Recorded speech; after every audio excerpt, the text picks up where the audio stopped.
విరిగి నలిగిన హృదయమును నువ్వు అలక్ష్యము చేయవు. నా ప్రియ సహోదరుడా, ఈరోజు నిన్నెవరో మోసం చేశారని, నా ప్రియ దేవుని బిడ్డ, ఈరోజు నిన్నెవరో మోసం చేశారని దిగులు చెందుతున్నావేమో. నువ్వు వ్యాపారం పెట్టావు, వ్యాపారంలో నా అన్న వాళ్ళే ఎవరైతే నువ్వు నమ్మావో, ఎవరైతే నువ్వు బాగా నమ్మావో వారే నిన్ను మోసం చేసి వెళ్ళిపోయారేమో. నా ప్రియ దేవుని బిడ్డ, ఎవరైతే నాకు తోడుగా ఉంటారనుకున్నావో, ఎవరైతే నాకు అండగా నిలబడతారనుకున్నావో, ఎవరినైతే నువ్వు ప్రేమించావో వారి నిన్ను వదిలేసి వెళ్ళిపోయారేమో. నా ప్రియ దేవుని బిడ్డ, ఏమీ చేయలేని స్థితి గుండా నువ్వు వెళ్తున్నావేమో, ఒక డిప్రెషన్ గుండా నువ్వు వెళ్తున్నావేమో, ఏమీ అర్థం కాని పరిస్థితి నీదేమో. నా ప్రియ దేవుని బిడ్డ, కానీ దేవుని వాక్యం సెలవిస్తుంది.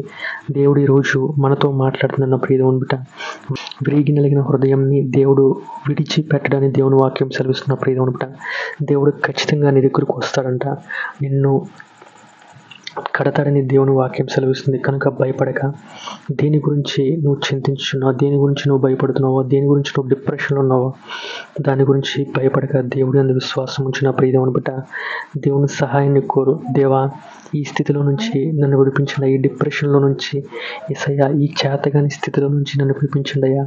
దేవునికి ప్రార్థించు. దేవా, నేను నమ్మాను, నేను మోసపోయాను, నేను ప్రేమించాను, నేను మోసపోయాను, నేను ఎవరినైతే నాకు ఉంటారనుకున్నారో వారే నీకు దూరం అయ్యారో. మన ప్రియ దేవుని బిడ్డ, దేవుని ప్రార్థించు. ఈ లోకంలో ఉన్న ఏ ఒక్కరు నీకు దూరమైన దేవుడు నీకు తోడైండి నిన్ను ముందుకు నడిపిస్తాడని కనుక భయపడక దేవుడి యందు విశ్వాసం ఉంచి ప్రార్థించు. దేవుడు తప్పకుండా నీకు సహాయం చేస్తాడు. దేవుడు ముందు నిన్ను నడిపిస్తాడు. ఆమేన్.